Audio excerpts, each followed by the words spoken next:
Hi guys, Navoja here. Welcome back to my channel called Stir the Pot, where we discuss controversial and forgotten topics about mindset, money, and relationships. Welcome to episode 3, where we look at a part 2 of our topic that was discussed, entitled Biology and Nature of Relationships. In episode 2, we introduced a topic where we indicated that there are different natures between the genders in a relationship. And we didn't really go too in depth in the previous episode. And of course, I saw it fit to do a part 2 where we look at some examples as it pertains to the different natures and some recommendations as how we can look at this forgotten factor or this topic that people really want to talk about. So, with no further ado, remember, guys, to like, share, and subscribe. Let's go right into episode 3, where we look at the biology and nature of relationship, part 2. So, essentially, folks, we're living in a society where it is being said or communicated that men and women are more similar than different. We are seeing discussions out there where society is letting us think that men and women are the same, and that is our differences that make things work. I do believe that it is actually our differences that play a vital role in effective relationships between the genders, as in man and woman come together. Of course, we're looking at heterosexual relationships here. So essentially, I think one of the less discussed topics is the difference between the natures of man versus the nature of woman. And I think that difference in nature occurs over all facets or a lot of different facets when it comes on to our being. When it comes on to sex, the way we look at even spending, our natural way of looking at things. I think that society now focuses mainly on emotions and our cognitive processes when it comes on to relationships. We see terms like emotional intelligence coming up, as I mentioned before. And because that is the focus, I think we have not been paying too much attention to our natural proclivities, our original nature, as to why we are built. And that is what we're going to discuss today. I think, yes, our cognitive processes and the emotional side of things is very important. I know it's one of the things that differ us from the other mammalian species, yes, of course. But I do believe that our approach, where we are not discussing nature enough or ignoring nature, or may quite frankly forget about some of our natural proclivities, I think is causing, I should say, more conflicts between the sexes than none. In having this discussion, I am not suggesting that we follow our nature or, roll with it per se, but I would say that we should have the discussions, look at the varying differences between our natures, and of course, use that knowledge in order to bring us closer together in relationships. Of course, having effective relationships would increase our family structure. Having more effective relationships, of course, is better off for society and all of those things. So I do believe that, as I said, the forgetting the nature component of us as human beings have resulted in too much conflict and basically some level of ineffective relationships. So, again, I know, as I said before, society wants to paint the picture that men and women are the same. We are different, we have different nature. And as a result, I think we're more built as complements to each other.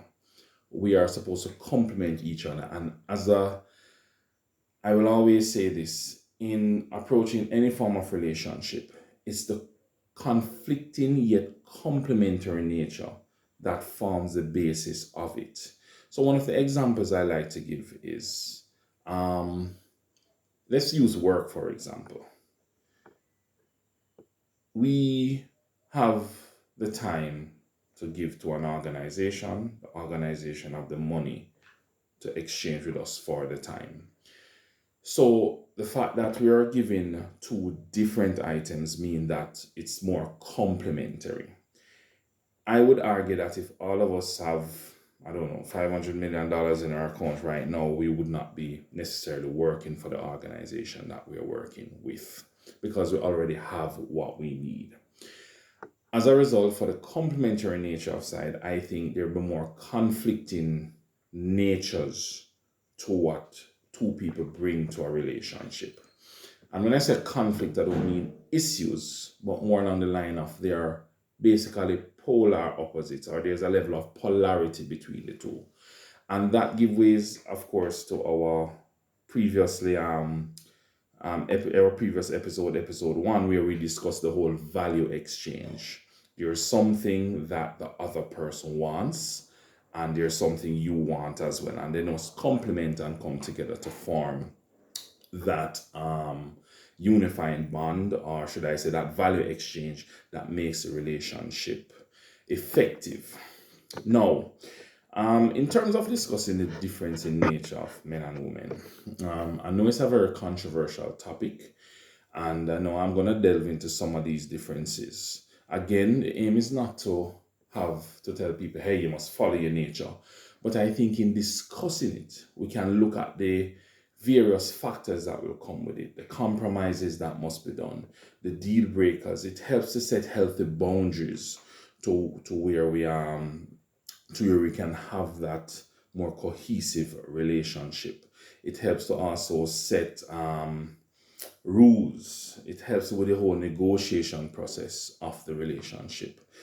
Before I get into these though, I remember coming across a video on Instagram, I think, where there was this lady that was saying that she gave birth to, a child, and the child's father wanted to, get back into the saddle with her sexually, of course. After 5 days, I'm assuming she had a C-section.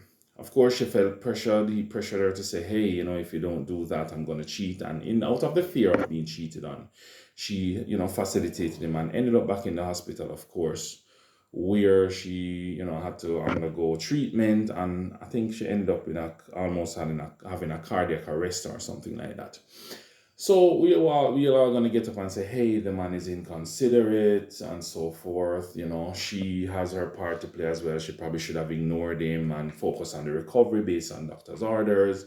Oh, the man is emotionally stunted. He's not emotionally intelligent. The woman should not have, facilitated him in any way. And these are all more, as I said, cognitive and emotional processes. And I will ask the question, what is the nature component that is happening here? What are the natural proclivities that were not talked about that is affecting this situation? So I would argue that, or should I say, think that the man has his natural proclivities and the woman also have theirs. Now, I'm not saying to ignore the emotions thing. I'm not trying to agree or disagree with what happened in that video or the basis of that video.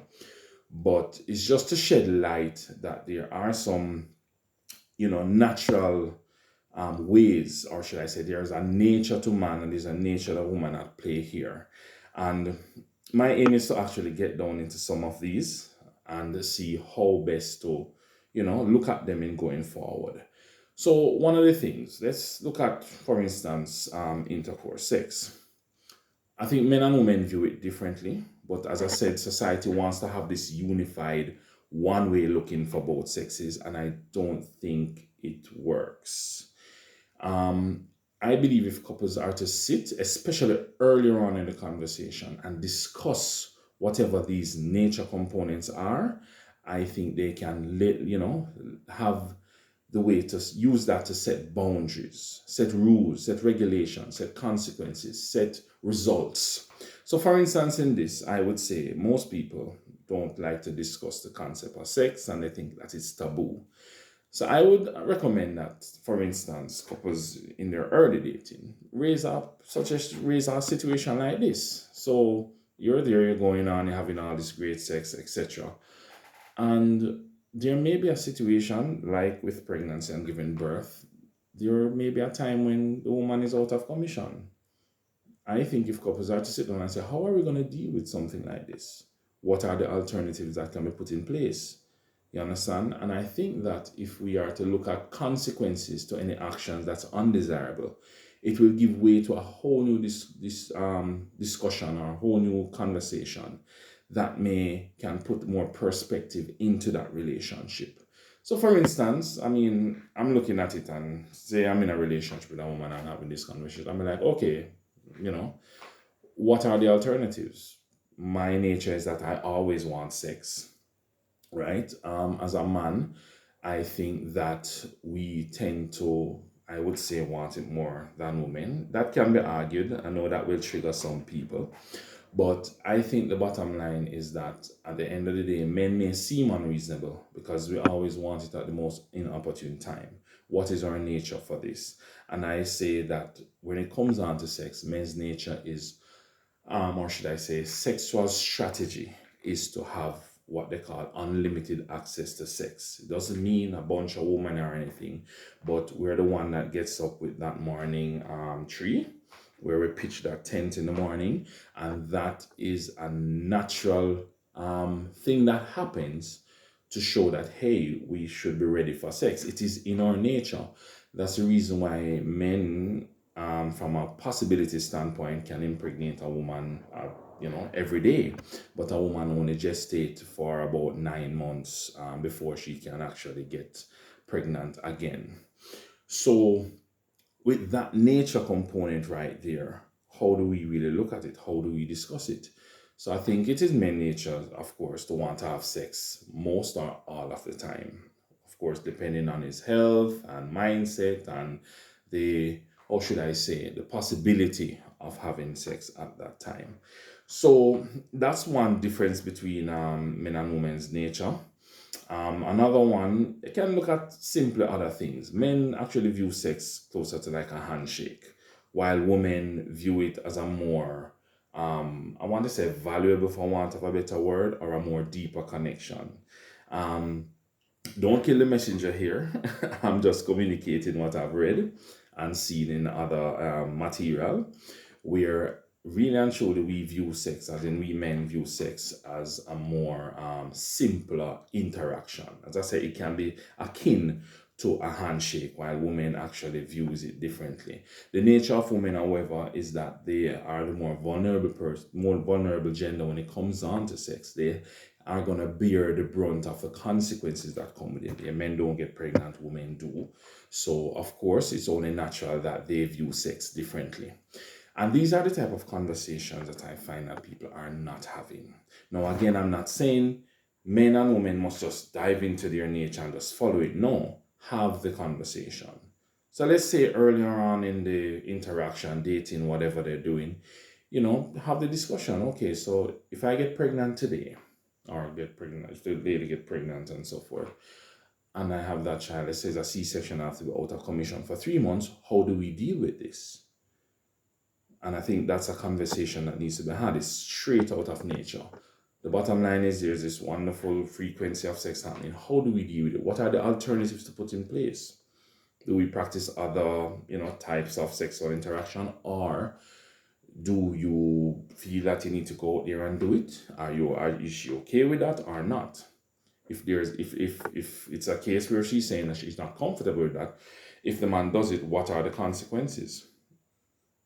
Also, what is the priority at the time? Is it to have your sexual needs met, or to ensure the recovery um, of the mother, of the woman? I think these are discussions that need to be had. They can set rules, they can set foundations as to what happens in these scenarios.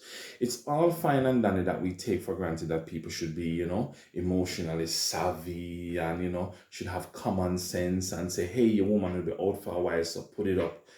I think that we're taking it for granted that there's still the nature component hanging around there that needs to be, I want to say, regulated, controlled, whatever it is, or if they choose to follow that, how do we deal with it? And I think that if we have these conversations, if we delve deep into these discussions, we will see where we can, have that more unity amongst the genders in relationship, especially intimate relationships. If we're looking at the differences of nature, there are other components like even the way you spend, the way you look at money, right? The way we look at how we're designed. I mean, men are more the risk takers, women are, more risk averse. Those things have implications on a relationship. So let's look at how, I mean, men and women may look at, for instance, solving a problem. Now, one of the lesser discussed topics is what is the focus of men and women, even in conflict resolution issues or simple conversations. Men tend to focus mostly, or should I say the masculine, tends to focus mainly on focus mainly on the content of what is being talked about or solved. They're focusing on the what exactly is going on here. While the woman will focus on the context. How do I feel about this? What is the story behind this?